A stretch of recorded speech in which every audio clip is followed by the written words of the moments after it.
हरे कृष्ण गीता की जय। आइए भागवतम का मंगलाचरण प्रारंभ करते हैं। ओम नमो भगवते वासुदेवाय। ओम नमो भगवते वासुदेवाय। ओम नमो भगवते वासुदेवाय। मदेक बंधो मत संगिना, मद गुरो मन महाधना, मन निशतारका मद भाग्य, मद आनंद नमोस्तुते। नारायणं नमस्कृत्यं नरं चैव नरोत्तमं, देवीं सरस्वतीं व्यासं ततो जयमुदीरये। नष्टप्रायेषु अभद्रेषु नित्यं भागवत सेवया, भगवती उत्तमा श्लोके भक्तिर्भवति नैष्ठकी। मूकं करोति वाचालं पङ्गुं लङ्घयते गिरिं, यत्कृपातमहं वन्दे परमानन्दमाधवम्। कृष्णाय वासुदेवाय देवकीनन्दनाय च नन्दगोपकुमाराय गोविन्दाय नमो नमः। नमः पंकजनाभाय, नमः पंकजमालिने, नमः पंकजनेत्राय, नमस्ते पंकजांगरे। बोलो श्रीमद्भागवतम महापुराण की जय। हरे कृष्णा। कोई भक्त मुझे प्लीज कंफर्म करेगा आज हम कौन से श्लोक से पढ़ने वाले हैं? हरे कृष्णा प्रभु। यस प्रभु आज जी। हम 11वां श्लोक पढ़ेंगे। 11वां? जी। ये कल हो गया था, ये मुझे लगा बड़ा लंबा श्लोक है ये हाँ, शायद। 10 नहीं, नहीं हो गया था, कल हो गया था। ओ, प्रभु जी हो गए थे। 10वां हो गया था ना? हाँ हो गया था। ठीक है। तो जो भक्त पढ़ना चाहते हैं हैंड रेज करें, और जो भक्त हैं वो हमेशा की तरह अपना भागवतम पेंसिल नोटबुक साथ रखें, ताकि आप नोट कर सकें कि क्या आपको विशेष लगा इस श्लोक के अंदर। स्टार्ट करते हैं। ये कोई साउंड माता जी या प्रभु जी हैं? इनका नाम साउंड लिखा हुआ है तो मुझे पता नहीं कौन है। प्रभु जी मेरा है राज रानी माता जी। हरे कृष्णा पता नहीं माता जी। कैसे हो गया, ठीक नहीं हो रहा 2-3 दिन से। ओके, तो आपको पता है ना आप साउंड है, कई लोगों को पता ही नहीं होता नाम क्या है, तो चलो आपको पता है साउंड से है। बात है कि भगवान की भक्ति में श्रवण सबसे जरूरी है, तो आप वही हैं। चलिए आप पढ़िए माता जी। हरे कृष्णा, दंडवत प्रणाम प्रभु जी। हरे गुणाशी, हरे गुण आश्रित मति भगवान बद्रियाणी आद्यगात महेत आख्यानम नित्यम विष्णु जन प्रिय। शील व्यासदेव के पुत्र शील सुखदेव गोस्वामी न केवल दिव्य शक्ति से युक्त थे, अपितु वे भगवान के भक्तों के भी अत्यंत प्रिय थे। इस प्रकार उन्होंने इस महान कथा श्रीमद् भागवत का अध्ययन किया। तात्पर्य: ब्रह्म पुराण के अनुसार शील सुखदेव गोस्वामी अपनी माता के गर्भ में भी मुक्तात्मा ही थे। शील व्यासदेव जानते थे कि यह बालक जन्म लेने के बाद कभी घर में नहीं रहेगा। तब उन्होंने बालक को भागवत की रूपरेखा सुनाई, जिससे वह भगवान की दिव्य लीलाओं में अनुरक्त होता रहे। जन्म लेने के बाद ये बालक यथार्थ में श्लोकों का पाठ करके भागवत के विषय वस्तु में और भी अधिक शिक्षित बन गया। भाव यह है कि सामान्य रूप से मुक्त पुरुष अद्वैतवादी दृष्टिकोण के साथ परम ब्रह्म से एकाकार होने के उद्देश्य से उनके निराकार ब्रह्म के आयाम के प्रति आसक्त होते हैं, लेकिन व्यासदेव जैसे शुद्ध भक्तों की संगति से मुक्त पुरुष भी भगवान के दिव्य गुणों के प्रति आकर्षित हो जाते हैं। श्री नारद की कृपा से श्री व्यासदेव श्रीमद् भागवत महाकाव्य का वर्णन कर सकें और व्यासदेव के अनुग्रह से श्री सुखदेव गोस्वामी उसके आशय को ग्रहण कर सकें। भगवान के दिव्य गुण इतने आकर्षक हैं कि श्री सुखदेव गोस्वामी निराकार ब्रह्म में लीन न होकर उससे व्यक्त हो गए और उन्होंने भगवान की निजी लीलाओं को ग्रहण कर लिया। व्यवहारिक रूप से सुखदेव गोस्वामी अपने मन में यह सोचते हुए परम ब्रह्म की निराकार धारणा से विलग हो गए कि उन्होंने अपना इतना समय परमेश्वर के निराकार उपाधि के पीछे व्यर्थ ही गंवा दिया। दूसरे शब्दों में उन्होंने निराकार ब्रह्म की तुलना में भगवान के सगुण रूप से अधिक दिव्य आनंद की अनुभूति प्राप्त की और उस समय के बाद वे न केवल विष्णु जनों अर्थात भक्तजनों के ही अत्यंत प्रिय बन गए, अपितु विष्णु जन भी उन्हें अत्यंत प्रिय हो गए। जो भगवत भक्त जीवों की व्यक्तिता को नष्ट करना नहीं चाहते और जो भगवान के निजी सेवक बनना चाहते हैं, वे निर्विशेषवादियों को ज्यादा पसंद नहीं करते और इसी प्रकार परमेश्वर से एकाकार होने के इच्छुक निर्विशेषवादी भगवत भक्तों का मूल्यांकन कर पाने में असमर्थ होते हैं। इस प्रकार अनंत काल में ये दोनों दिव्य तीर्थवादी कभी कभी प्रतिस्पर्धी बन हरे जाते हैं। कृष्ण माता जी, एक सेकंड रुकिएगा, हरे मैं भी आपके थोड़ा ठीक नहीं है। किरण तिवारी माता जी, आप पढ़िएगा, यहाँ से दोबारा पढ़िएगा। हरे कृष्णा प्रभु। हरे कृष्ण माता जी, यहाँ से पढ़िएगा।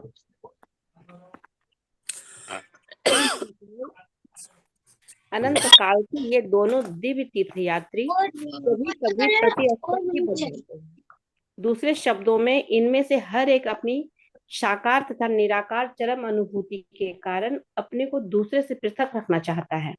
अतः ऐसा प्रतीत होता है कि श्री सुखदेव गोस्वामी भी भक्तों को नहीं चाहते थे, लेकिन चूंकि वे स्वयं एक प्रगाढ़ भक्त बन गए थे, अतः वे सदैव विष्णुजनों के ये संगति करना चाहते थे और विष्णुजन भी उनकी संगति की कामना करते थे, क्योंकि वे व्यक्तिगत भागवत बन चुके थे। इस प्रकार पिता तथा पुत्र दोनों ही ब्रह्म के दिव्य ज्ञान से अवगत थे और बाद में वे दोनों परमेश्वर के साकार रूप में अनुरक्त हो गए। इस प्रकार इस श्लोक से इस प्रश्न का भी उत्तर मिल जाता है कि सुखदेव गोस्वामी किस प्रकार भागवत की कथा के प्रति आकृष्ट हुए थे।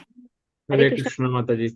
माता जी, बीच का सेक्शन एक बार दोबारा से पढ़िएगा, यहाँ से इस लाइन से ना, जो भागवत से यहाँ से यहाँ तक का जी एक बार पढ़िएगा दोबारा। हरे कृष्ण। जो भगवत भक्त जीवों की व्यक्तित्वता को नष्ट करना नहीं चाहते और जो भगवान के निजी सेवक बनना चाहते हैं, वे निर्विशेषवादियों को ज्यादा पसंद नहीं करते और इसी प्रकार परमेश्वर से एकाकार होने के इच्छुक निर्विशेषवादी भगवत भक्तों का मूल्यांकन कर पाने में असमर्थ होते हैं। इस प्रकार अनंत काल से ये दोनों दिव्य तीर्थयात्री कभी कभी प्रतिस्पर्धी बन जाते हैं। दूसरे शब्दों में इनमें से हर एक अपनी साकार तथा निराकार चरम अनुभूति के कारण अपने को दूसरे से पृथक रखना चाहता है। अतः ऐसा प्रतीत होता है कि श्री सुखदेव गोस्वामी भी भक्तों को नहीं चाहते थे, लेकिन थैंक यू माता जी। हरे कृष्ण। हरे कृष्ण। ओके तो जो भक्त, मैं सबके हैंड्स डाउन कर रहा हूँ, जो भक्त कुछ भी बताना चाहते हैं जो हमने इसमें पढ़ा अभी, उसके लिए आप हैंड रेज कर सकते हैं। जय प्रकाश प्रभु जी, बताइए। प्रभु जी, तात्पर्य में पहले ही एक जगह आया है कि श्रील व्यासदेव जानते थे कि यह बालक जन्म लेने के बाद कभी भी घर में नहीं रहेगा, अतः उन्होंने बालक को श्री भगवतम की रूपरेखा सुनाई, जिससे वह श्री भगवान की दिव्य लीलाओं से अनुरक्त हो सके। जन्म लेने के पश्चात यह बालक मूल श्लोकों का पाठ करके श्रीमद् भागवतम की विषय वस्तु में और भी दक्ष बन गया। यहाँ ये हम कहना चाहते हैं, जैसे पहले भी हम लोग कहा जाता है कि बच्चा जब गर्भ में हो उस समय शास्त्र की बातें अगर पढ़ाई जाए माँ के सामने, तो उसका दूरगामी परिणाम होता है। ये उसी का स्पष्ट उदाहरण दिखाई दे रहा प्रभु जी। हरे कृष्णा। हरे कृष्ण प्रभु जी, धन्यवाद। और कोई भक्त कुछ आपको इम्पोर्टेंट लगा यहाँ पर?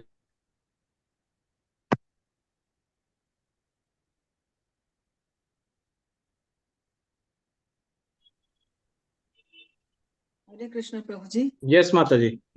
हमको ये चीज ज्यादा लग रही है कि हम कैसे भी भक्ति कर लें, निराकार या साकार या योग या विद्या या कुछ भी सीख लें, लेकिन जो आनंद भगवान की सगुण लीला साकार रूप में कथाओं को सुनने में और उसमें आनंद आता है, वो कहीं और नहीं है। क्योंकि इसका प्रत्यक्ष उदाहरण यही मिला है कि पिता एवं पुत्र दोनों कहीं से किसी प्रकार से भी कम नहीं थे, व्यास जी भी और सुखदेव जी।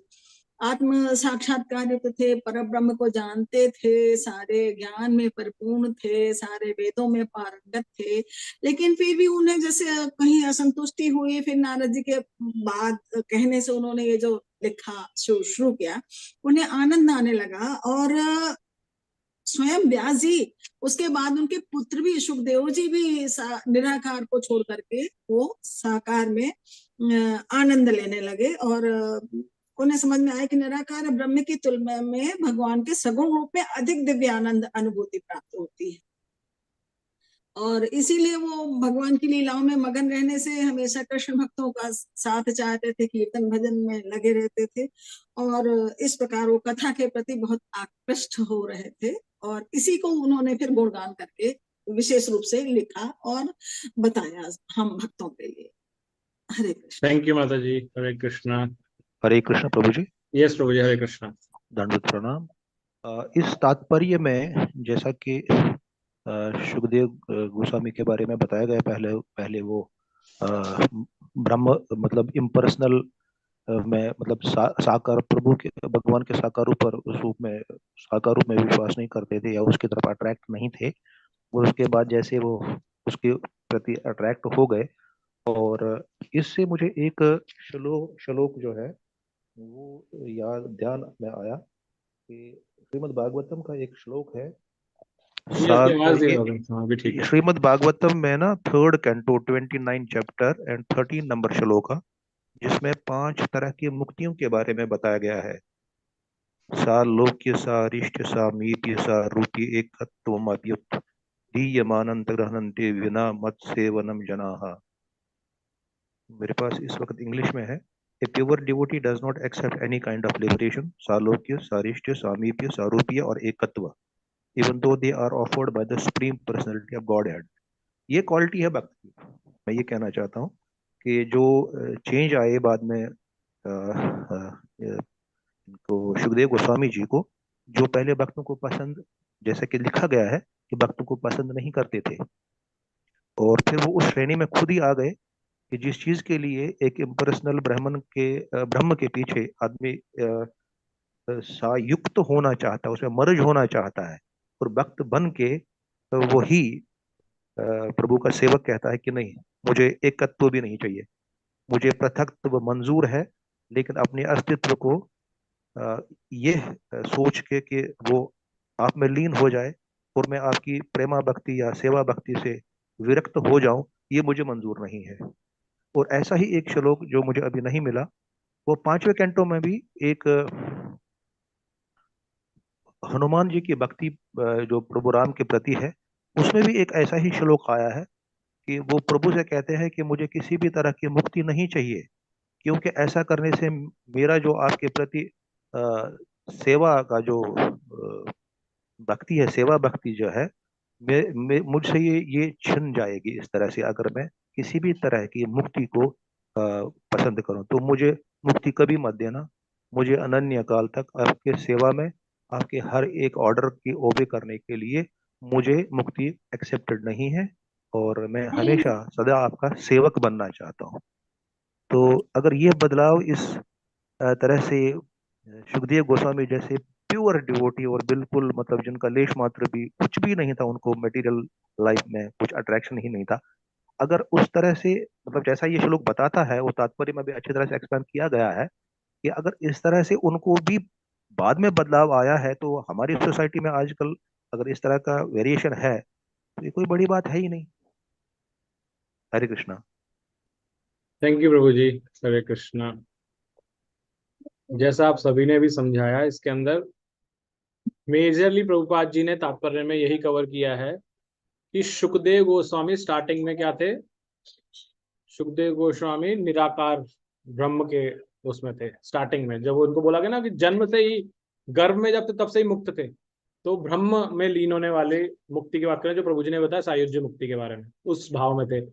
और फिर प्रभुपाद जी ने आगे तात्पर्य में भी बताया साथ में कि जो भक्त होता है और जो इस तरह से निर्विशेषवादी होते हैं, ये आपस में प्रतिस्पर्धा चलती है, और इसलिए ये चाहते हैं कि एक दूसरे का संग ना करें, इसलिए पृथक पृथक रहते हैं दोनों। तो इसीलिए स्टार्टिंग में सुखदेव गोस्वामी नहीं चाहते थे भक्तों का संग, इसीलिए वो छोड़ के चले गए थे सब कुछ।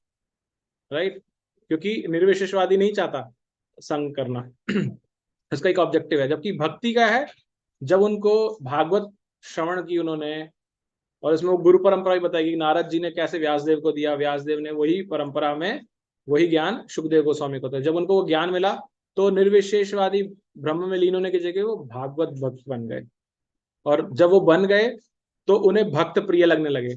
इसलिए वो एक स्थिति होती कि वो घर जन्म लेते के साथ ही घर छोड़ के चले गए, और दूसरी स्थिति ये है कि जब वहां पर परीक्षित महाराज गंगा के तट पे बैठे वहां पर आ गए इतने भक्तों के बीच में कथा करने के लिए। तो ये भक्त के अंदर और निर्विशेषवादी में डिफरेंस बताने की कोशिश की है कि शुष्कता होती है निर्विशेषवाद के अंदर, जबकि भक्त के अंदर भक्तों के संग में रह करके भक्ति करने का आनंद होता है। अगेन जैसे प्रभु जी ने कुछ श्लोक बताया, ऐसे ही ये आनंद के ऊपर भगवत गीता का भी श्लोक आता है, मत चित्ता मत गता प्राणा बोधयंता परस्परम तो कथयंतश्च माम नित्यम तुष्यंती च रमंती च। धन्यवाद अन्नपूर्णा जी। तो इस श्लोक के अंदर भगवान यही बताते हैं कि मेरे भक्त जो है वो आनंद लेते हैं आपस में, साथ में भक्तों का संग करके कथा करने का मेरे बारे में, तो ये भक्त की निशानी है। तो प्रभुपाद जी ने इसी चीज को काफी डिटेल में क्लियर किया है कि उनको लगता है सुखदेव गोस्वामी को जैसे उन्होंने समय व्यर्थ कर दिया इन सब इसके चक्कर में, तो वो इस चीज से ना निकल करके वो अब भगवान के साकार रूप के में अनुरक्त हो गए हैं, और यही राइट मार्ग है। तो कंट्रास्ट दिखाया है और ये बताया कि ऐसे भक्ति कैसे है, बड़ी है भक्ति, राइट। तो ये अलग अलग भगवत गीता में भी अलग अलग श्लोकों में बताया गया कि कैसे भक्ति बड़ी है। योगी नाम भी सर्वेशाम 6.47 श्लोक, उसमें भगवान अंत में ये बताते हैं कि जितने भी योगी हैं उन सब में जो मेरा भक्त है वही सबसे बड़ा मुझे प्रिय है। तो ऐसे अलग अलग हैं तरीके इसके अंदर। किसी को कुछ जिज्ञासा है, कुछ ऐड करना चाहता है कोई? ओके, नहीं है तो हम नेक्स्ट श्लोक पे बढ़ेंगे। हैंड रेज कर सकते हैं आप पुनः। जय प्रकाश प्रभु जी, आपसे स्टार्ट करते हैं। आप म्यूट हैं, आप अनम्यूट कर लीजिएगा। हरे कृष्णा प्रभु। हरे कृष्णा। परीक्षित अथ राजर्षे जन्म कर्म विलापनम संस्थाप च पांडुपुत्राणाम बक्षे कृष्ण कथा उदयम। श्रील सुत गोस्वामी ने शौनक आदि ऋषियों को इस प्रकार संबोधित किया।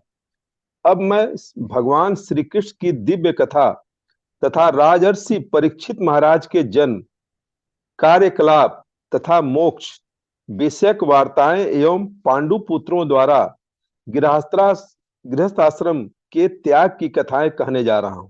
तात्पर्य, भगवान श्री कृष्ण पतितात्माओं पर इतने दयालु हैं कि वे विभिन्न जीवों के बीच स्वयं अवतरित होते हैं और उनके दैनिक कार्यकलापों में भाग लेते हैं। कोई भी ऐतिहासिक तथ्य चाहे पुराना हो या नया, यदि उसका संबंध भगवान श्री कृष्ण की लीलाओं से है तो उसे श्री भगवान की दिव्य कथा समझना चाहिए। भगवान श्री कृष्ण के बिना पुराण तथा महाभारत जैसे पूरक ग्रंथ निरी कहानियां या ऐतिहासिक तथ्य हैं, लेकिन भगवान श्री कृष्ण के होने से वे दिव्य बन जाते हैं और उनका श्रवण करते ही हम श्री भगवान से दिव्य रूप से जुड़ जाते हैं। श्रीमद् भागवतम भी एक पुराण है, लेकिन इस पुराण का विशेष गुण यह है कि इसमें भगवान श्री कृष्ण की लीलाएं केवल पूरक ऐतिहासिक तथ्य नहीं है, वरन यही केंद्र बिंदु हैं। इसीलिए भगवान श्री चैतन्य महाप्रभु ने श्रीमद् भागवतम की संस्तुति निर्मल पुराण के रूप में की है। लेकिन श्रीमद् भागवतम पुराण के अल्पज्ञ भक्तों का ऐसा वर्ग है जो प्रारंभिक स्कंदों को पहले समझे बिना सीधे 10वें स्कंद में वर्णित श्री भगवान की लीलाओं का आस्वाद लेना चाहते हैं।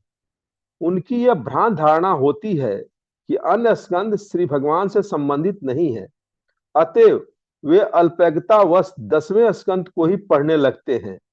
इन पाठकों को यहाँ पर विशेष रूप से बताया जा रहा है कि श्रीमद् भागवतम के अन्य स्कंद भी 10वें स्कंद जितने ही महत्वपूर्ण हैं।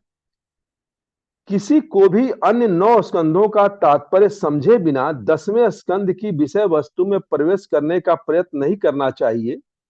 भगवान श्री कृष्ण तथा पांडवों जैसे उनके शुद्ध भक्त एक समान धरातल पर हैं भगवान श्री कृष्ण समस्त रसों में स्थित अपने भक्तों से रहित नहीं होते और पांडव जैसे शुद्ध भक्त भी भगवान श्री कृष्ण से रहित नहीं है। भक्त तथा भगवान परस्पर जुड़े हुए हैं और उन्हें विलग नहीं किए जा सकते। अतएव उनसे संबंधित सारी बातें भगवान श्री कृष्ण की ही कथा है। हरे कृष्णा प्रभु। हरे कृष्णा। तो भक्त अपना हैंड रेज करें पुनः, जो बताना चाहते हैं।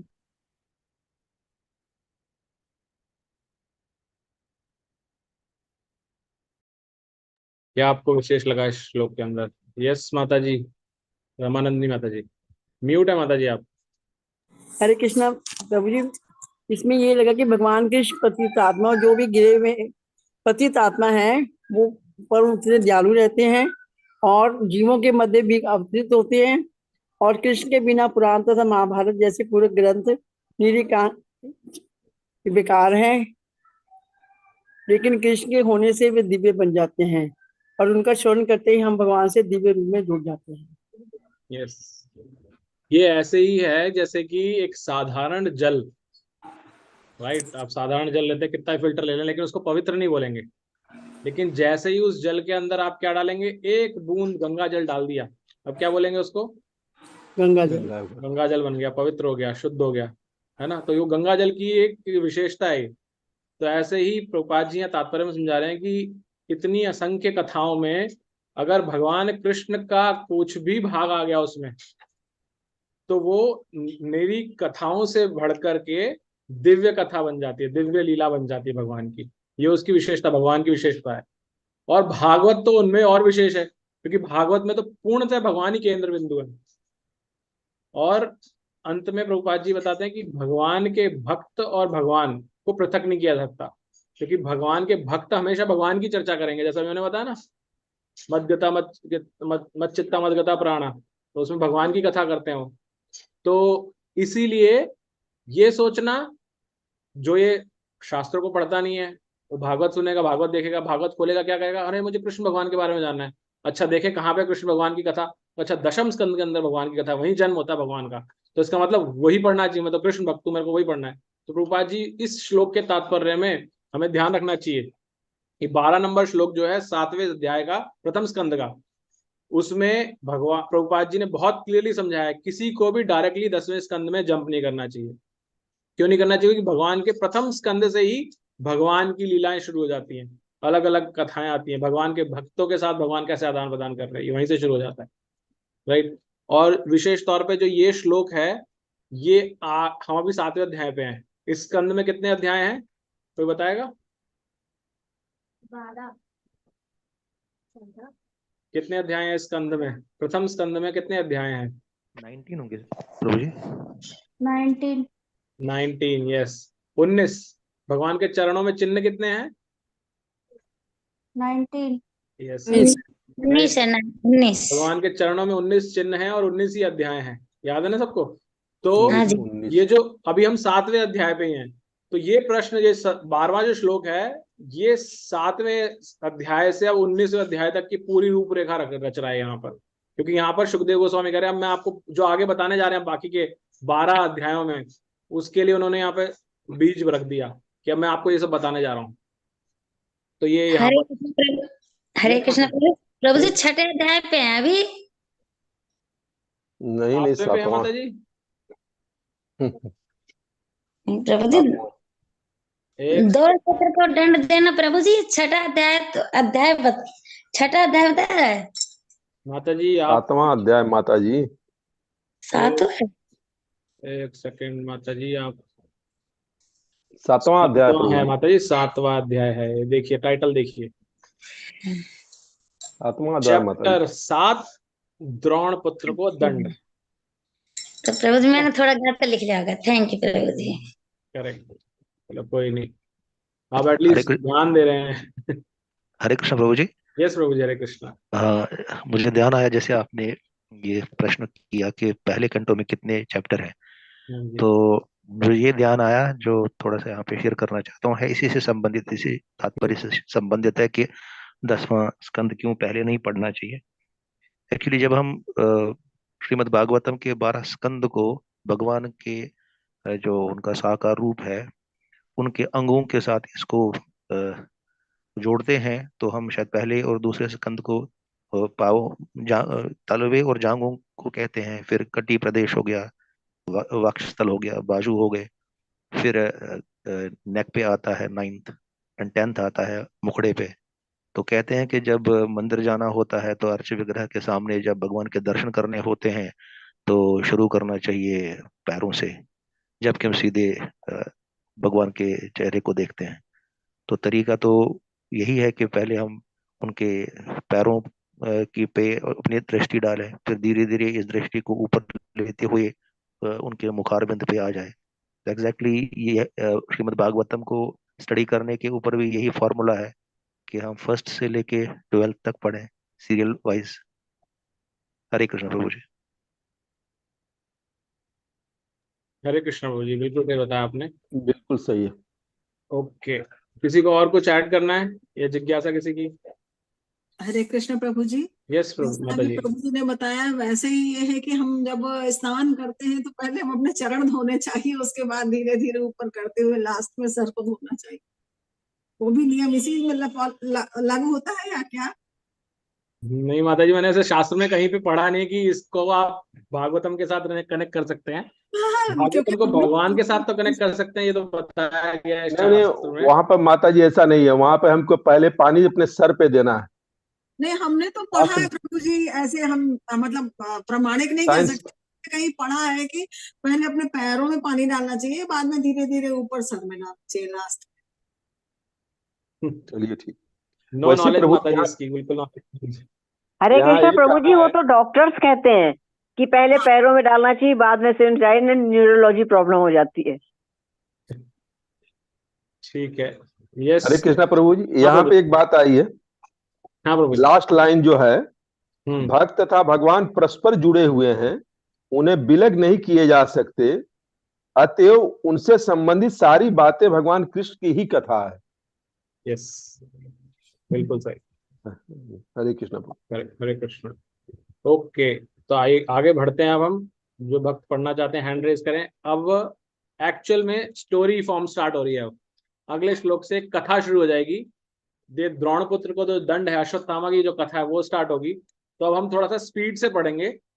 तो हम पहले कुछ श्लोक पढ़ने के बाद उनकी थोड़ी चर्चा करेंगे। ठीक है, तो हम कंटिन्यूसली पढ़ते जाएंगे। तो आप हैंड रेज कर सकते हैं सब भक्त जो पढ़ना चाहते हैं। भावना माता जी, आपसे स्टार्ट करते हैं। यस, हरे कृष्ण प्रभु जी। हरे कृष्ण माता जी। प्रभु जी क्षमा चाहूंगी, मैं श्लोक नहीं पढ़ पाऊंगी। जब माता जी, then let me ask someone else. आप बाद में पढ़िएगा आगे, ठीक है। इंदुलेखा माता जी, आप पढ़िए। हरे कृष्ण प्रभु जी। यस माता जी।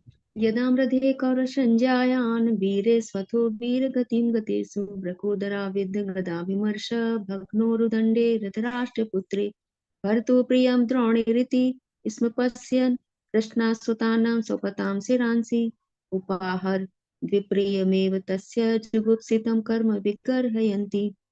जब दोनों दलों अर्थात कौरवों तथा पांडवों के अपने अपने योद्धागण कुरुक्षेत्र के युद्ध स्थल में मारे जा चुके और मृत योद्धाओं को उनकी इच्छित गति प्राप्त हो गई, और जब भीमसेन की गदा के प्रहार से मेरुदंड टूट जाने से धृतराष्ट्र का पुत्र विलाप करता गिर पड़ा, तो द्रोणाचार्य के पुत्र अश्वत्थामा ने द्रौपदी के सोते हुए 5 पुत्रों के सिरों को काटकर मूर्खतावश उन्हें उपहारवश यह सोचते हुए उसे अर्पित किया कि इससे उसका स्वामी प्रसन्न होगा। लेकिन दुर्योधन ने इस जघन्य कृत्य की निंदा की और वह तनिक भी प्रसन्न न हुआ। हरे कृष्ण माता जी। हरे कृष्ण। नेक्स्ट दिशा माता जी। हरे कृष्ण प्रभु जी। हरे कृष्ण। श्रीमद् भागवत में भगवान श्री कृष्ण की लीलाओं को दिव्य तथा कुरुक्षेत्र के युद्ध के समाप्त होने से प्रारंभ होती है, जहाँ भगवान ने स्वयं भगवत गीता में अपने विषय में कहा है। अतएव भगवत गीता तथा श्रीमद् भागवत दोनों ही भगवान की दिव्य कथाएं हैं। गीता कृष्ण कथा है क्योंकि यह भगवान द्वारा कही गई है, और भागवत भी कृष्ण कथा है क्योंकि यह कृष्ण के विषय में कही गई कथा है। भगवान श्री चैतन्य महाप्रभु चाहते थे कि प्रत्येक व्यक्ति इन दोनों कृष्ण कथाओं के विषय में जाने। भगवान कृष्ण चैतन्य भगवान कृष्ण के भक्त के वेश में साक्षात कृष्ण है।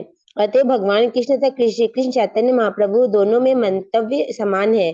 भगवान चैतन्य की इच्छा थी कि जिन्होंने भारत में जन्म लिया है वे सारे लोग इन कृष्ण कथाओं को गंभीरता पूर्वक समझे और पूर्ण अनुभूति होने के बाद विश्व के प्रत्येक भाग में इस दिव्य संदेश का प्रचार करें। इससे त्रस्त विश्व में वांछित शांति तथा संपन्नता प्राप्त हो सकेगी। हरे कृष्ण। हरे कृष्ण। आप दिशा माता जी, शिल्पा माता जी? नहीं, शिल्पा माता जी प्रभु जी। आपकी मेरा आवाज तो शिल्पा माता जी जैसी लग रही थी। Thank you. ओके। नेक्स्ट श्लोक पंकज बख्शी माता जी। हरे कृष्णा प्रभु जी।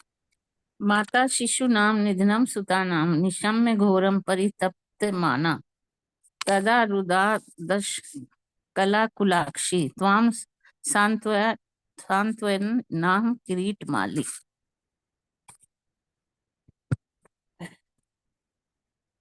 पांडवों के पांचों पुत्रों की माता द्रौपदी अपने पुत्रों का वध सुनकर आंसुओं से भरी आंखों के साथ शोक से विलाप करने लगी।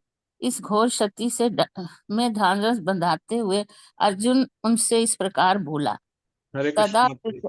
हरे Krishna. Hare thank you. Krishna. Next Bimla माता जी।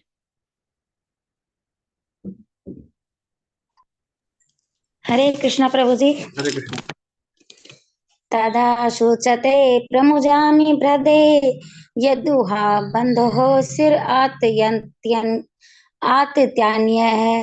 गांडीव मुक्ति विषेके रूपहारे त्वक्रम्य यत सन्यासी द्रुग्ध पुत्र है। हे देवी, जब मैं अपने गांडीव धनुष से छोड़े गए तीरों से उस ब्राह्मण का सिर काट के तुम्हें भेंट करूंगा, तभी मैं तुम्हारी आंखों से आंसू पोंछूंगा और तुम्हें सांत्वना प्रदान करूंगा। तब तुम अपने पुत्रों के शरीरों का दाह करने के बाद उसके सिर पर खड़ी होकर स्नान करना। तात्पर्य, कोई शत्रु जो घर में आग लगाता है, विष खिलाता है, अचानक घातक शस्त्रों से प्रहार करता है, संपत्ति लूटता है या कृषि योग्य खेतों पर अनुचित अधिकार जमा लेता है, किसी की भी पत्नी को फंसाता है, वह आतताई है। ऐसा आतताई चाहे वह ब्राह्मण हो या ब्राह्मण का तथा कथित पुत्र ही क्यों न हो, सब प्रकार से दंडनीय है। जब अर्जुन ने अश्वत्थामा नामक आतताई का सिर काटने की प्रतिज्ञा की तो वह भली भांति जानता था कि अश्वत्थामा ब्राह्मण का पुत्र है, लेकिन चूंकि उस तथाकथित ब्राह्मण ने कसाई जैसा कार्य किया था, अतः वह आतताई था और ऐसे ध्रुव ब्राह्मण के पुत्रों को मारने में कोई पाप नहीं था। हरे कृष्ण प्रभु। हरे कृष्ण। ज्ञानेंद्र माता जी।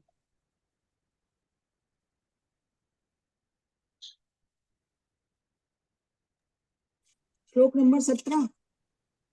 हरे कृष्ण माता जी। श्लोक नंबर 17 प्रभु यस जी। माता जी, 17 नंबर। हाँ। इति प्रियम वल्गु विचित्र जल्पैः स स्वान्त्वायित्वा अच्युत मित्रसूतः अन्वाद्रवंशीचित उग्रदध्वा कपिध्वजो गुरुपुत्रं रथेन। इस प्रकार मित्र तथा सारथी के रूप में अच्युत भगवान द्वारा मार्गदर्शित किए जाने वाले अर्जुन ने अपनी प्रियतमा को ऐसे कथनों से तुष्ट किया।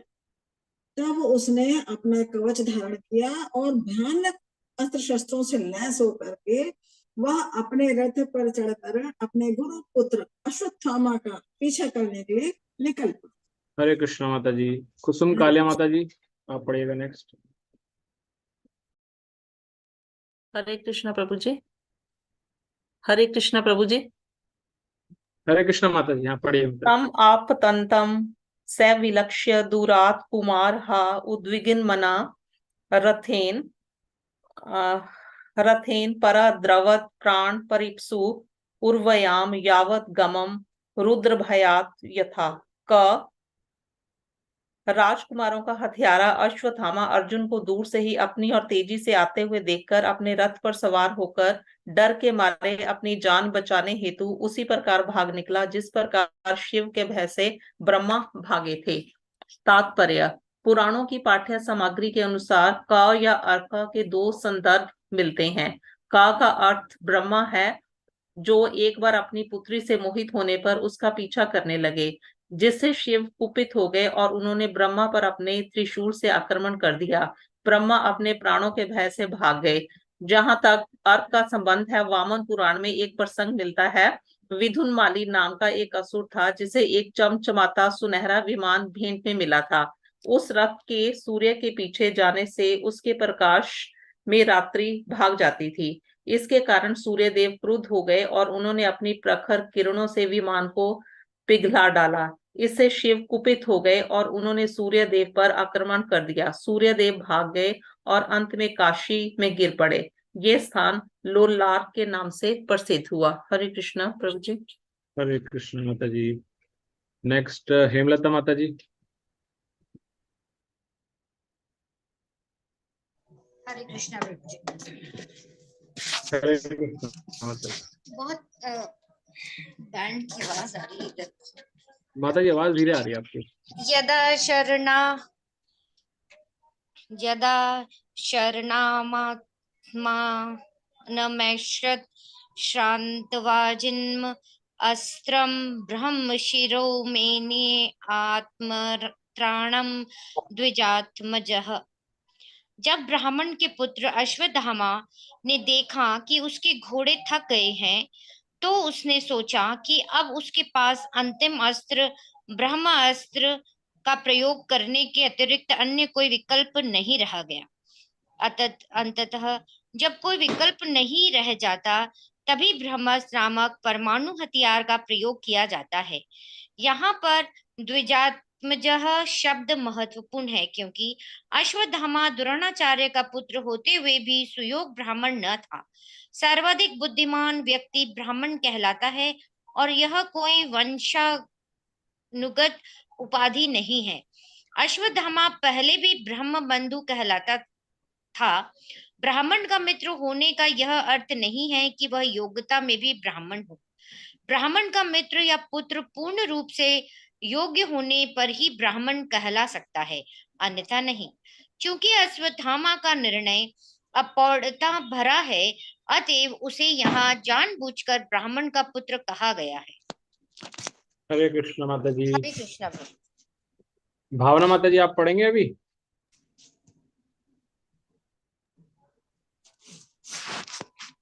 यस माता जी, श्लोक आपके लिए पढ़ देते हैं। अथो उपस्पर्शय सलीलम संदधे तत्समाहित अजानन्नपि संहारम प्राणकृच्छ उपस्थिते।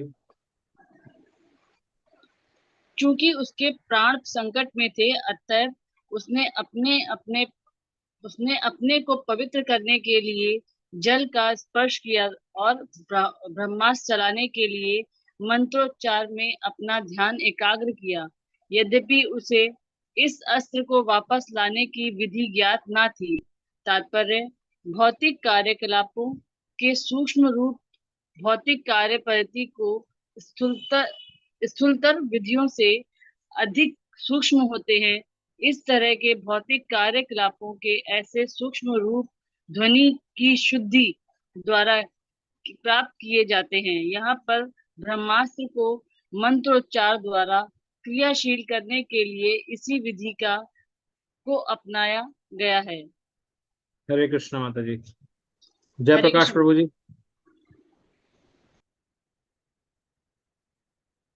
हरे कृष्ण प्रभु। यस प्रभु जी। ततः प्रादुकृष्टम तेजः प्रचंडम सर्वत्र दिशम प्राण आपदम अभिप्रेक्ष विष्णु जिष्णु उवाच। तत्पश्चात समस्त दिशाओं में प्रचंड प्रकाश फैल गया। यह इतना उग्र था कि अर्जुन को अपने प्राण संकट में जान पड़े। अतः उसने श्री भगवान को संबोधित करना प्रारंभ किया। अर्जुन उवाच: कृष्ण कृष्ण महाबाहो भक्ता नाम भयंकर त्वमेव को दस मंत्रम पौ गर्भो सरस्वती। अर्जुन ने कहा है, हे श्री कृष्ण, आप सर्वशक्तिमान परमेश्वर हैं। आपकी विविध शक्तियों की कोई सीमा नहीं है। अतएव एकमात्र आप ही अपने भक्तों के हृदयों में अभय उत्पन्न करने में समर्थ हैं। भौतिक कष्टों की ज्वालाओं में फंसे सारे लोग केवल आप में ही मोक्ष का मार्ग पा सकते हैं। तात्पर्य: अर्जुन भगवान श्री कृष्ण के दिव्य गुणों से अवगत था, क्योंकि कुरुक्षेत्र के युद्ध में वे दोनों साथ साथ उपस्थित थे, तभी इसका अनुभव उसे हो चुका था। अतएव भगवान श्री कृष्ण के विषय में अर्जुन का कथन प्रमाणिक है। भगवान श्री कृष्ण सर्वशक्तिमान हैं और भक्तों की निर्भरता के विशिष्ट कारण हैं। भगवत भक्त सदैव निर्भर रहता है, क्योंकि श्री भगवान उसकी रक्षा करते हैं। यह भौतिक संसार जंगल में धधकते दवानल के समान है, जिसे भगवान श्री कृष्ण की कृपा से ही बुझाया जा सकता है। गुरु श्री भगवान की कृपा के प्रतिनिधि होते हैं। अतएव भौतिक अस्तित्व की ज्वालाओं में जलता हुआ व्यक्ति स्वरूप सिद्ध गुरु के पारदर्शी माध्यम से ही श्री भगवान की कृपा रूपी वर्षा प्राप्त कर सकता है। गुरु अपनी वाणी द्वारा पीड़ित व्यक्ति के हृदय में प्रवेश करके दिव्य ज्ञान प्रदान कर सकते हैं, जिससे भौतिक संसार की अग्नि शांति हो सके। हरे कृष्णा हरे प्रभु कृष्णा जी, प्रभु। हरे कृष्णा। आई थिंक इसके बाद वाला लंबा है, यहीं रुकेंगे। तो अभी हम क्विकली इनको समराइज करते हैं अगले 10-1 मिनट के अंदर, जो हमने अभी पढ़ा। तो अभी आप यहाँ देख सकते हैं कि एक कथा बननी शुरू हो गई है, कैसे द्रोण पुत्र जो था अश्वत्थामा, उसके साथ क्या हुआ। तो सबसे पहले यहाँ पर क्या आया इस कथा के अंदर? सबसे पहले इस कथा के अंदर आया कि क्योंकि भीम ने इसको दुर्योधन को तो ऑलमोस्ट उसकी जंघा तोड़ करके उसको लिटा दिया था। उसका परम मित्र कौन था? ये अश्वत्थामा जो बच गया था। तो उसे लगा कि अब अपने अपने मित्र को कैसे मैं इस समय में उत्साहित कर सकता हूँ। तो उसने जाकर के द्रौपदी के सोए हुए 5 पुत्रों के सर काट दिए, उनको मार दिया और उनको ले जाकर के बताया दुर्योधन को। यहाँ पे अगेन इंपॉर्टेंट चीज क्या है, यहाँ पर ये बताया गया, उसके बाद शास्त्री बता रहे हैं कि दुर्योधन को जब ये पता चला तो उसने इसकी निंदा की और उसको बिल्कुल पसंद नहीं आया। राइट। तो अब प्रश्न यहाँ उठ सकता है, ऐसा क्यों करा दुर्योधन ने? तो मैं प्रभुपाद जी का श्रवण कर रहा था, प्रभुपाद जी का इस श्लोक के ऊपर तात्पर्य वो समझा रहे थे श्लोक। तो प्रभुपाद जी बताते हैं कि दुर्योधन बेशक लड़ाई कर रहा था, झगड़ रहा था, लेकिन दुर्योधन ये कभी नहीं चाहता था कि जो ये वंश है उनका, कौरव वंश है, वो समाप्त हो जाए, रहना चाहिए वंश। उसको ये नहीं पता था कि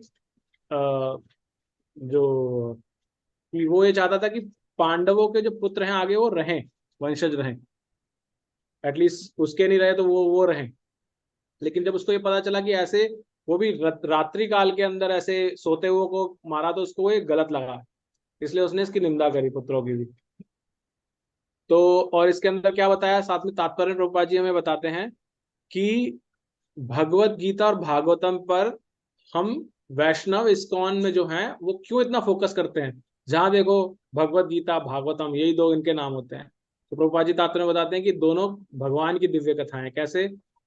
भगवत गीता कृष्ण की कथा है, जो कृष्ण के द्वारा कही गई है, यानी कि भगवान के द्वारा गाया हुआ गीत, इसलिए इसका नाम भगवत गीता, ये भगवान के द्वारा स्वयं कही गई है। और भागवत क्या है? ये भगवान की कथा है, ये भगवान के विषय में कही गई कथा है। और फिर इसी में प्रभुपाद जी वापस से बताते हैं, जो आप में शायद कुछ भक्तों को इस दिन ना पता हो, कि श्री चैतन्य भगवान श्री कृष्ण चैतन्य महाप्रभु जो है वो भगवान कृष्ण के ही भक्त वेश में आए हुए अवतार हैं, जो साक्षात कृष्ण ही हैं। इसलिए उन दोनों में कोई अंतर नहीं है, उनके जो भाव है उसमें कोई अंतर नहीं है। तो यहाँ पर ये बताया कि चैतन्य महाप्रभु चाहते थे कि जितने भी लोगों का भारतवर्ष में जन्म हुआ है, यानी कि अधिकांशतः जो हम लोग हैं यहाँ पर इस कॉल के अंदर, तो हम सबको क्या करना चाहिए? इन कृष्ण कथाओं को पढ़ना चाहिए और समझना चाहिए अच्छे से। और ये करने के बाद क्या करना चाहिए? इसका प्रचार प्रसार करना चाहिए बाकी जगह जहां पर लोगों को इसके बारे में पता नहीं है। इसी वजह से हमारे जो संस्थापक आचार्य हैं प्रभुपाद जी, वो विदेश गए, क्योंकि उनके गुरु ने उनको ये आज्ञा दी थी। उन्होंने भी जो अभी हम इस महीने कर रहे हैं बुक डिस्ट्रीब्यूशन, या साधारण तौर पे करते रहते, ये कॉल जो हमारी है, उसका भी यही कारण है, प्रचार करना, इन शास्त्रों को पढ़ना, लोगों तक पहुंचाना। तो इसकी नींव रखी उन्होंने, ये चैतन्य महाप्रभु के द्वारा किया गया है। आगे कथा में बढ़ते हुए जब द्रौपदी को ये पता चला कि उसके पुत्रों की ऐसे हत्या हो गई तो बहुत दुखी हुई वो, और अर्जुन उसको ढाढ़स बंधाने के लिए उसने ऐसा कहा कि मैं जाकर के उस ब्राह्मण पुत्र का सिर काट करके तुम्हें भेंट करूंगा और तब तुम शांत होना और उसके बाद तुम अपने पुत्रों को दाह संस्कार करना, ऐसा उसने कहा। यहाँ पर इस श्लोक के अंदर एक शब्द आया आतताई। आतताई शब्द भगवत गीता के अंदर भी आता है, प्रथम अध्याय के अंदर, जहां पर अर्जुन बोलता है कि तब अर्जुन जिसके लिए बोलता है, दुर्योधन के लिए बोलता है कि बेशक इतना आतताई है लेकिन मैं युद्ध नहीं करना चाहता। जब पहले अध्याय में कहता ना मैं लड़ना नहीं चाहता, तो कहता है कि आतताइयों से मेरे को लड़ना नहीं है, इनको आप रहने दो, इनको तो इनको मारने से, इन आतताइयों को मारने से मुझे पाप चढ़ेगा, ऐसा बोलता है अर्जुन वहां पर। यहाँ पर भी आतताई आया है, किसके लिए?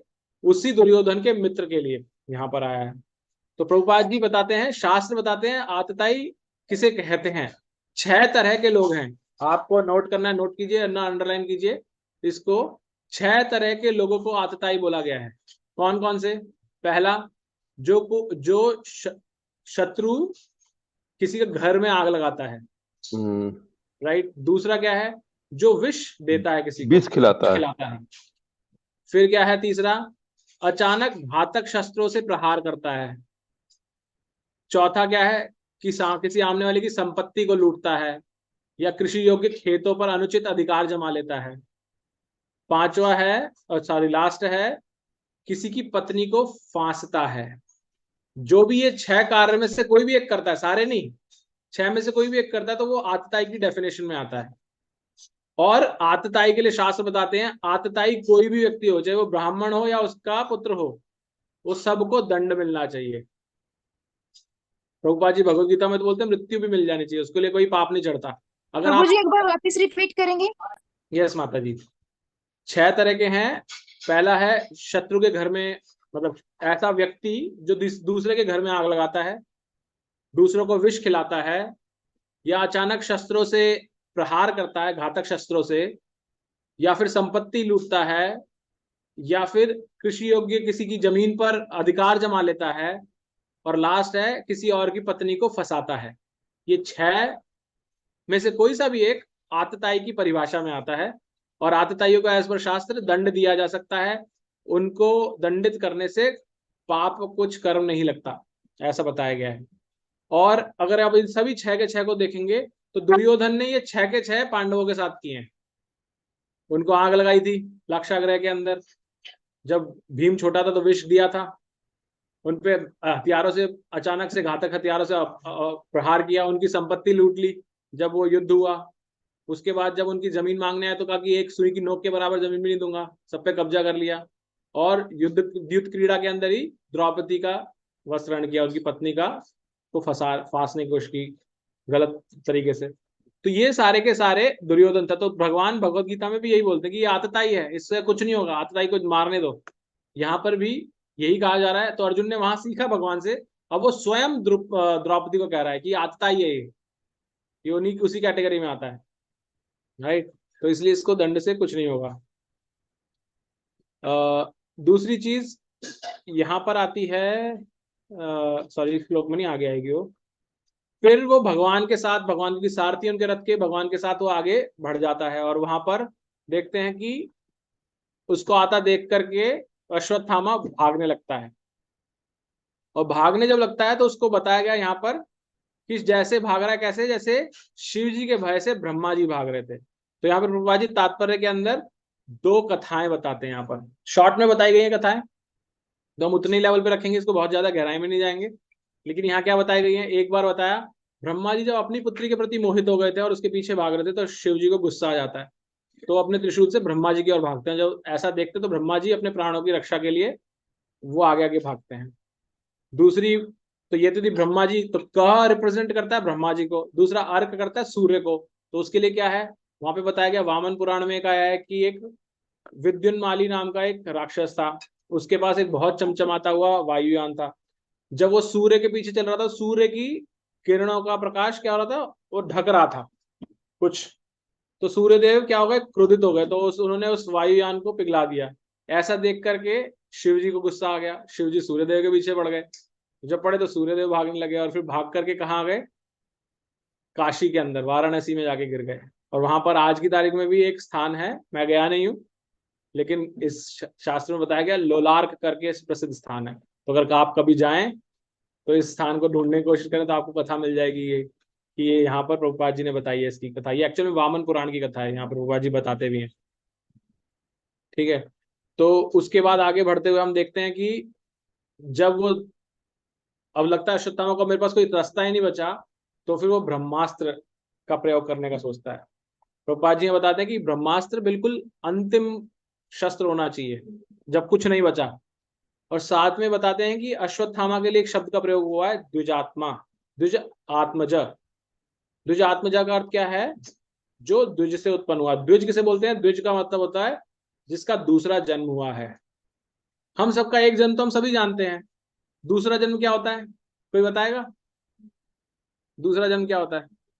जब किसी आध्यात्मिक गुरु का हमको जो है शरणागत जब होते हैं हमें हम, दीक्षा मिलती है उसको दूसरा जन्म जी। बताया जाता है। तो आप इस तरह से, तो जो जिसने ऐसा ग्रहण कर लिया है, जो द्विज आत्मा, एक्चुअल में जो यज्ञोपवीत संस्कार होता है उसको दीक्षा बोला जाता है, और उसको कहा जाता है कि वो द्विज का मतलब है ब्राह्मण। तो द्विज आत्मजा मतलब ब्राह्मण का क्लोज रिलेटिव कोई, आत्मजा मतलब क्लोज। तो इसलिए शास्त्र बताते हैं कि जिस किसी ने भी ब्राह्मण के कुल में जन्म लिया, इसका मतलब वो ब्राह्मण नहीं बन गया, ब्राह्मण की योग्यता होनी चाहिए आपके अंदर, तब आप ब्राह्मण बनते हैं। प्रभुपाद जी अगेन अपनी क्लास में बताते हैं इसी श्लोक के ऊपर कि जैसे एक जज है, सुप्रीम कोर्ट का जज है, तो सुप्रीम कोर्ट के जज का बेटा अपने आप से जज नहीं बन जाता। आप उसे नहीं कह सकते भाई ये सुप्रीम कोर्ट के जज का बेटा तो ये भी जज है। या एक डॉक्टर का बेटा, अगर डॉक्टर कहीं तबियत खराब है तो आप उसके बेटे से जाके नहीं बोलते आप इलाज कर दो, आप तो इसके बेटे हो, आप भी डॉक्टर ही होगे। ये योग्यता पर आधारित है, राइट। इसी तरह से ब्राह्मण का पुत्र भी बाय डिफॉल्ट ब्राह्मण नहीं हो सकता, योग्यता होनी चाहिए। सेम चीज भगवान भगवत गीता के अंदर भी बताते हैं, 4.13 के अंदर, 13वें श्लोक के अंदर क्या बताते हैं, चातुर्वर्ण्य मया सिस्टम गुण कर्म विभागशः। ये 4 वर्ण हैं, ये मैंने बनाए हैं, किस आधार पर, गुण और कर्म के आधार पर। जन्म विभागशः नहीं बोला भगवान ने, बोला गुण और कर्म के आधार पर। तो ये यहाँ पर प्रभुपाद जी इसको क्लियर करते हैं यहाँ पर। तो या तो द्विज आत्मजा बोलते हैं या ब्रह्म बंधु भी कहते हैं ऐसे व्यक्तियों को। फिर आगे बढ़ते हुए हमने देखा कि अश्वत्थामा क्या करता है, मंत्रोच्चार करके ध्यान लगा के ब्रह्मास्त्र को आवाहन करता है। और कब करता है, जब उसको आता भी नहीं वापस लेना। तो एक तो आधी नॉलेज थी लेकिन फिर भी वो करता है।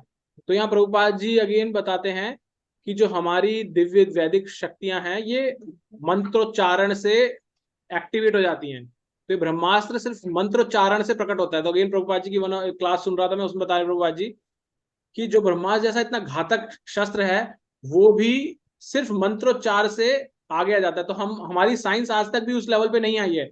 हमें तो इतने बड़े बड़े न्यूक्लियर बनाने पड़ते हैं वेपन्स, और उनको संभाल के रखना पड़ता है कि कोई छीन के न ले जाए उसका, या चुरा के ले जाए, या उसका कुछ कर दे।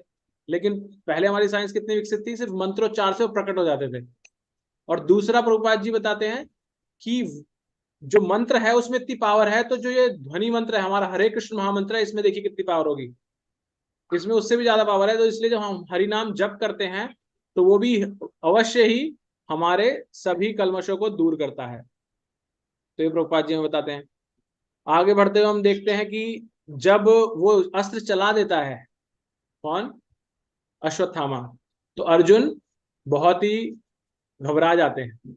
और घबराने के बाद अब जो अर्जुन 22वें श्लोक में भगवान से प्रार्थना करते हैं, ये बहुत ही अच्छा श्लोक है जो हम सबको, अगर हमें ये नहीं आता ना भगवान से प्रार्थना क्या करें, तो ये जब भी संकट आए तो ऐसी प्रार्थना आप कर सकते हैं भगवान से।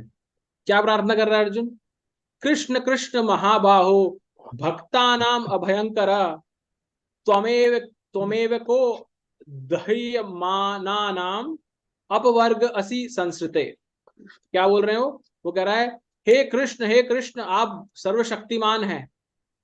अगर आप भक्ता नाम अभयंकरा पढ़ेंगे ना तो उसमें क्या है, भक्तों के भय को दूर करने वाले हैं, भक्तों को अभय प्रदान करने वाले हैं। हे कृष्ण आप तो परमेश्वर हैं, आप इतने शक्तिशाली हैं, आप अपने भक्तों को भय को दूर करते हैं, आप उनको अभय प्रदान करते हैं।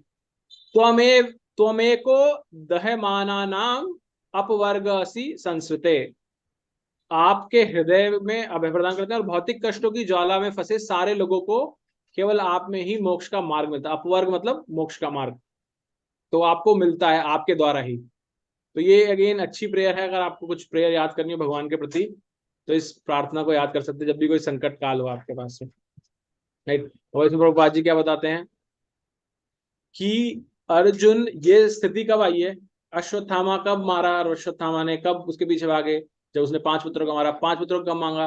अब फ्लैशबैक में जाएंगे तो दुर्योधन की जब जंगा टूट चुकी है, जंगा कब टूट चुकी है, जब कुरुक्षेत्र का युद्ध हो चुका है। उसके बाद कुरुक्षेत्र का युद्ध होने से पहले क्या हुआ था, अर्जुन कंफ्यूज था। उस टाइम क्या हुआ था, भगवान ने अर्जुन को भगवत गीता का ज्ञान दिया था, तो अर्जुन सब कुछ देख चुका है, वो सब चीजें तो जानता है साक्षात भगवान है मेरे साथ। तो इसलिए अर्जुन भगवान से प्रार्थना कर रहा है और अपने पुरानी बात को रिपीट कर रहा है यहाँ पर, जो उसने खुद से रियलाइज किया कि आप महाभाव हैं, आप ही सबको संकट दूर करते हैं, भक्तों को अभय प्रदान करते हैं।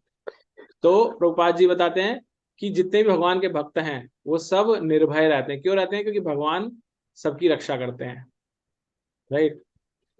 इवन इसमें चैतन्य चरितमृत में आता है, राखे कृष्ण मारे के, मारे कृष्ण राखे के। जिसको भगवान रक्षा करते हैं, कृष्ण रक्षा करते हैं, उसको कोई मार नहीं सकता, और जिसको मारना चाहते हैं उसको कोई बचा नहीं सकता। तो ऐसा, तो ये भगवान का अभय है जो भगवान प्रदान करते हैं। और उसके बाद एक अंतिम, इस श्लोक को समाप्त करते हुए और फिर हम यही विराम लेंगे। अंतिम पैराग्राफ के अंदर आया है कि ये जगत क्या है, दावाग्नि है। यहाँ पर क्या हुआ है, दह्यमाना नाम, यानी कि यहाँ अग्नि के रूप में कष्ट बहुत सारे उत्पन्न है। और जैसे जंगल के अंदर आग लग जाती है बांस के घर्षण से, ऐसे ही इस जगत के अंदर भी आग लगी हुई है, कष्टों की आग लगी हुई है। तो जंगल में जब आग लग जाती है तो जंगल में आग कैसे बुझती है, हमने पहले भी इस पर चर्चा की है। जंगल में आग बुझाने के लिए फायर ब्रिगेड काम नहीं आती। जंगल में आग बुझती है जब बादल आकर के बरसते हैं, राइट। अब बादल कहाँ से आते हैं, बादल आते हैं, आपने इवापोरेशन साइकिल पढ़ी होगी। समुद्र का जल जब इवापोरेट होता है तो उससे बादल बनते हैं, और बादल चल के आते हैं उस जगह जहां आग लगी होती है, उस जंगल के उस भाग में, और वहां वर्षा करते हैं। तो इसी तरह से हम भक्तों के जीवन में भी अग्नि लगी हुई है। और भगवान को क्या बोला जाता है, हम रोजाना प्रार्थना करते हैं, हे कृष्ण करुणा सिंधु। सिंधु का मतलब क्या है, समुद्र, कि भगवान करुणा के समुद्र हैं।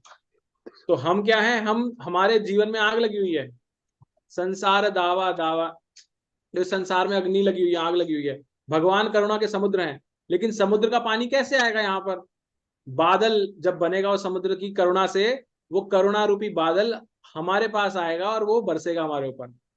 और वो बादल क्या है हमारे लिए, हमारे लिए वो है गुरु। हमारे जो गुरु हैं वो आते हैं हमारे जीवन में, भगवान की वो कृपा लेकर के बादलों के रूप में उस जल को लेकर के, और हमारे ऊपर बरसाते हैं। और जब वो बरसाते हैं तब हमारी जो ज्वलनता है, जो एक अग्नि लगी हुई है हमारे पूरे जीवन में, जो कष्ट ही कष्ट आ रही है, पीड़ा हो रही है, उस पीड़ा को दूर करते हैं ज्ञान के माध्यम से, भगवान की कृपा के ज्ञान के माध्यम से। और फिर हम शांत हो जाते हैं, हम ठीक हो जाते हैं, हमारी अग्नि बुझ जा सकती है। तो ये हमने अभी तक जितने भी श्लोक पढ़े उसको समराइज किया हमने। किसी को कुछ भी ऐड करना है, कोई जिज्ञासा है तो हम नेक्स्ट 1 मिनट ले सकते हैं, अन्यथा हम क्लास समाप्त करेंगे आज की। हरे कृष्णा प्रभु जी। हरे कृष्णा माता जी। प्रभु ये परीक्षित महाराज उनके फिर लास्ट वंश, तो परीक्षित महाराज जब उनको सर काटा तो फिर उनका बेटा था कोई वंश चलाने के लिए, मतलब परीक्षित महाराज इन 5 में से नहीं थे ना माता जी, वही उनके कौरव वंश के, तो वही परीक्षित महाराज ही बचे ना फिर पांडव वंश। तो दुर्योधन को नहीं पता था पहले। और फिर नहीं, मैं पूछ रही हूँ परीक्षित महाराज के बाद कोई उनका बेटा था फिर वंश चलाने के लिए? यस था माता जी, उनका बेटा थे, जन्मेजय नाम थे शायद, if I am not wrong, आएगा नाम उनका आगे, जन्मेजय नाम है उनका। ओके ओके, हरे कृष्ण। हरे कृष्ण। ओके ओके, अगर और कोई जिज्ञासा नहीं है तो आज हम यही विराम देंगे कक्षा को। कल 23rd श्लोक से आगे पढ़ेंगे। कल इंदु लेखा माता जी आप ले रहे हैं ना क्लास? यस प्रभु जी। ओके माता जी, ठीक है। तो आइए हम हरे कृष्ण महामंत्र और वैष्णव प्रणाम मंत्र बोल के कॉल को समाप्त करेंगे। हरे कृष्णा कृष्णा कृष्णा हरे हरे, हरे राम राम राम हरे राम राम हरे राम राम हरे हरे वांछा कल्पतरुभ्यश्च कृपा सिंधुभ्येव च पतितानां पावनेभ्यो अनंत कोटि वैष्णव वृंद की जय। श्रील प्रभुपाद की जय। जय राधा माधव की जय जय। हरे कृष्ण जय सबको दंडवत प्रणाम।